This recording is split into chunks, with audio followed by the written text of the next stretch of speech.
بسم اللہ الرحمن الرحیم۔ ترازو کے دونوں پلڑے برابر ہونے چاہیے،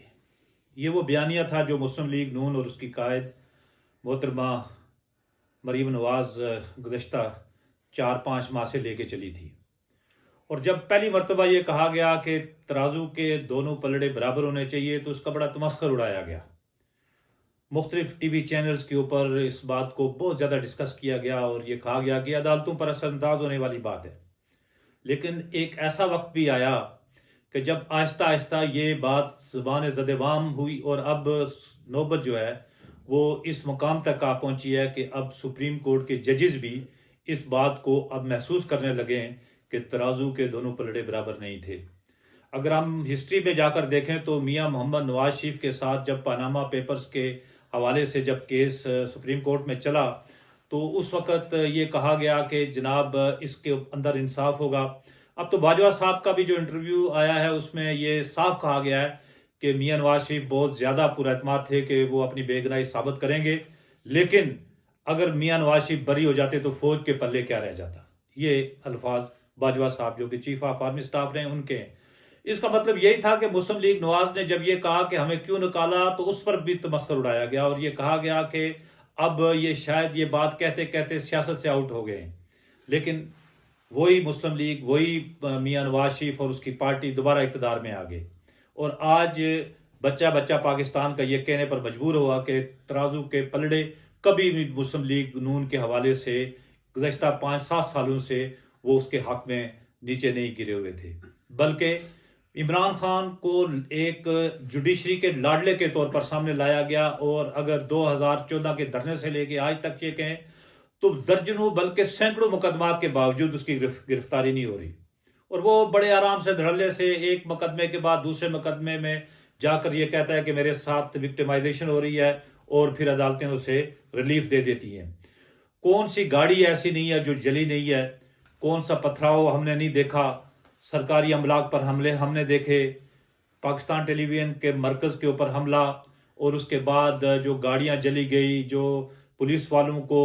قانون نافذ کرنے والے اداروں کے کارکنان کو، اہلکاروں کو جس طرح سے تشدد کا نشانہ بنایا گیا وہ بھی آپ کے سامنے ہے۔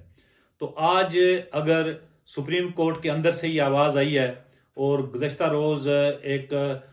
جسٹس قاضی فائز اسحاق کے بینچ نے جو فیصلہ دیا اور جو 184(3) یعنی کہ جو براہ راست سپریم کورٹ کی جورسڈکشن تھی اس جورسڈکشن کے حوالے سے انہوں نے ایک فیصلہ دیا جو کہ آج امپلیمنٹ ہوتا ہوا نظر آیا اور جسٹس آج امین خان نے جب کہا کہ وہ اس بینچ پہ نہیں بیٹھ سکتے تو اس کے بعد پھر وہ بینچ ہی ٹوٹ گیا۔ رات گئے تک بیٹھک تھی۔ جو بھی کہا جائے، جو بھی کیا جائے، سپریم کورٹ کے ججز کریں یا فوج کے جرنیل کریں،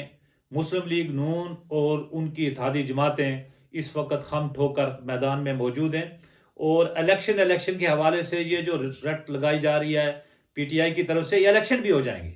یہ نہ کہا جائے کہ کوئی الیکشن سے بھاگ رہا ہے، یہ وہ الیکشن تھے مشکل ترین۔ مسلم لیگ نون نے جو 2002 میں بھی مشرف نے جب تمام لوگوں پر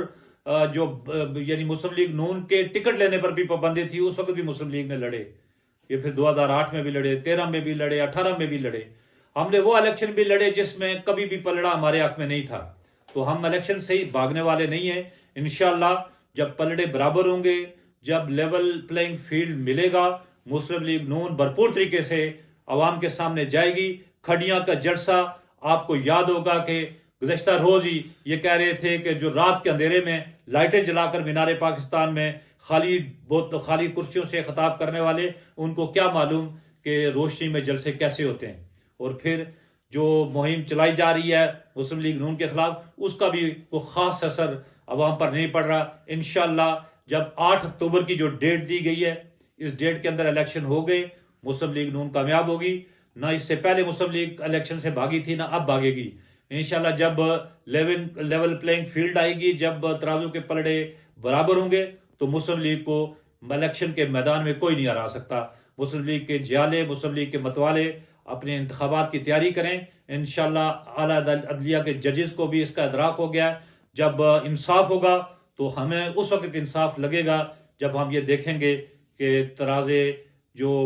ترازو کے ہیں وہ برابر ہو گئے ہیں، اور مسلم لیگ نون کے لیے بھی الیکشن سازگار ہے، تو انشاءاللہ الیکشن کی تیاری کر رہے ہیں، اور الیکشن میں ہم جا کر ہم ایک ہی بات کہیں گے کہ ہم نے یہ سیاست جو ہے وہ اپنی سیاست کے لیے نہیں بلکہ ریاست کو بچانے کے لیے حکومت کو ہاتھ میں لیا تھا، اور انشاءاللہ ہم نے ڈیفالٹ سے خطرے سے لے جا کر ہم اب ریلیف دینے کے لیے عوام کو تیار ہیں، اور یہ جو مفت آٹے کے تھیلے دیے جا رہے ہیں یہ اسی سلسلے میں ایک قدم ہے۔